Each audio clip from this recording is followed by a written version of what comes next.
कहानी उच्च शिक्षा। एक गांव में धनीराम नामक एक जमींदार रहता था। उसका एक लड़का था जिसका नाम राजू था। धनीराम के पास बहुत सारा धन था।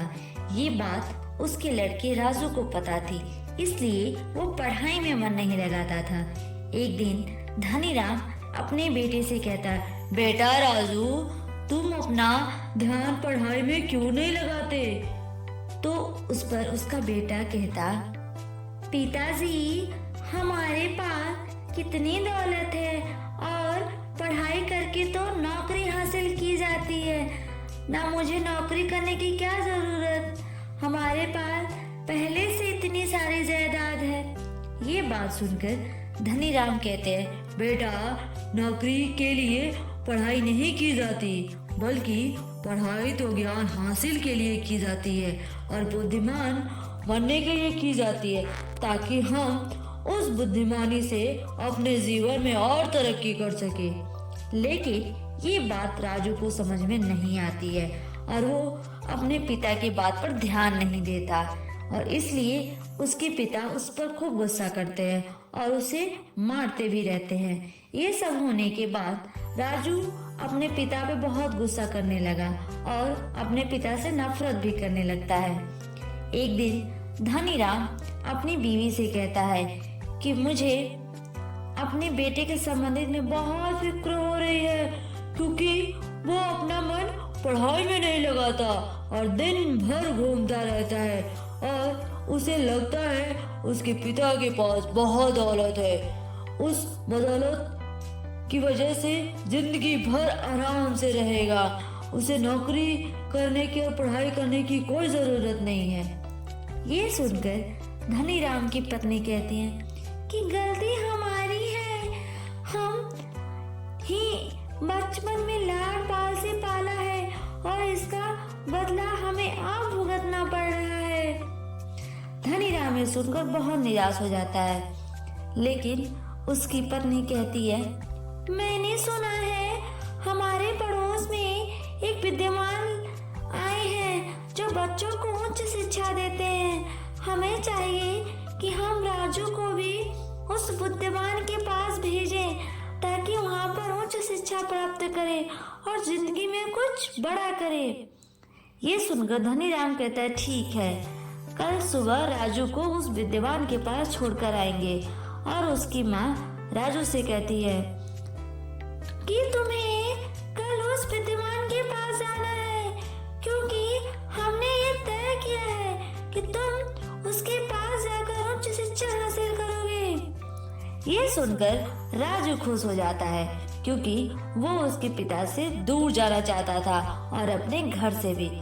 दूसरे दिन राजू के माता पिता उसे विद्वान के घर छोड़कर आते हैं। विद्वान की एक पत्नी और छोटा बेटा होता है। जैसे विद्वान को पता चलता है कि जमींदार का बेटा उसके पास उच्च शिक्षा हासिल करने के लिए आ रहा है, तो वो अपनी पत्नी से भी यही बात कहता है और उसकी पत्नी कहती है कि हमारा बेटा अब बड़ा हो रहा है, उसे भी आपकी शिक्षा की जरूरत है।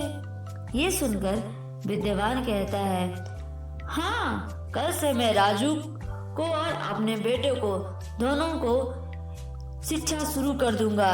दूसरे दिन जमींदार अपने बेटे राजू को विद्वान के यहाँ छोड़कर जाता है और विद्वान से कहता है कि मेरे बेटा जो है बहुत आलसी है, उस पे विशेष ध्यान देना। ये सुनकर विद्वान कहते हैं कि आप निश्चिंत हो, मैं आपके बेटे को बुद्धिमान और जिम्मेदार बना दूंगा। राजू अपनी शिक्षा पर बिल्कुल ध्यान नहीं देता। इससे विद्वान बहुत नाराज हो जाते हैं और उसे हर वक्त डांटते रहते हैं। राजू को ये बात पसंद नहीं आती है और विद्वान से वो रूठ जाता है। एक बार विद्वान और उसकी बीवी शादी में कहीं जा रहे होते हैं और विद्वान राजू से कहते हैं कि मेरे छोटे बेटे को मैं तुम्हारे पास छोड़कर जा रहा हूँ, तुम इसका ध्यान रखना और अपनी आज की पढ़ाई पूरी करने के बाद इसका ध्यान रखना, ताकि ये पढ़ाई करे, ना कि खेल कूद में लग जाए। राजू उस लड़के को समझाता है कि वो खेल कूद ना करे, बल्कि पहले पढ़ाई कर ले, फिर खुद खेल कूद में लगे। लेकिन वो लड़का मानने को तैयार ही नहीं होता और अपने खेल कूद में लगा रहता है। गुस्से में आकर राजू उससे जोर से थप्पड़ मार देता है। थप्पड़ खाने के बाद लड़का चुपचाप पढ़ाई करने लगता है, लेकिन थप्पड़ की वजह से उसका गाल पूरा लाल हो जाता है। जब विद्वान और उसकी पत्नी घर आते हैं तो उसका लड़का कहता है कि राजू ने थप्पड़ मारा और मेरा पूरा गाल सूज गया। ये सुनकर उसकी पत्नी भड़क जाती है और उससे कहती है कि तुमने ये क्या किया? हमने तो तुम्हें जिम्मेदारी सौंपी थी, लेकिन तुमने तो थप्पड़ ही मार दिया। ये सुनकर राजू कहता है, मैंने अपनी जिम्मेदारी निभाई है, ये पढ़ाई नहीं कर रहा था, इसलिए मैंने उसे थप्पड़ मारा, अब वो पढ़ाई कर रहा है। विद्वान अपनी पत्नी से कहता है, किसी ने सही किया है। एक समझदार व्यक्ति और एक शिक्षक का काम ही होता है कि वो अपने शिष्य को समझाए, चाहे उसके लिए उसे डांटना पड़े, मारना पड़े। ये सुनकर राजू को समझ आ जाता है उसके पिता उसे क्यों डांट रहे होते हैं और ये विद्वान भी उसे क्यों डांटते रहते हैं। राजू विद्वान से कहता है, मुझे क्षमा कीजिए, मुझे पता ही नहीं था कि आप और मेरे पिता मेरे ही भले के लिए निवेदन कर रहे थे। मैं आज से दिल लगाकर पढ़ाई करूंगा और अच्छी शिक्षा, उच्च शिक्षा हासिल करूंगा। उस दिन के बाद वो मन लगाकर अपनी शिक्षा पर ध्यान देता है और अपनी शिक्षा पूरी होने के बाद अपने गांव वापस जाता है और अपने पिता के कारोबार संभालता है और एक जिम्मेदार व्यक्ति बन जाता है।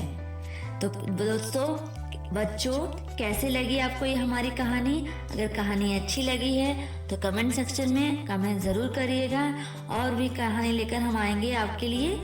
चलिए, बाय बाय।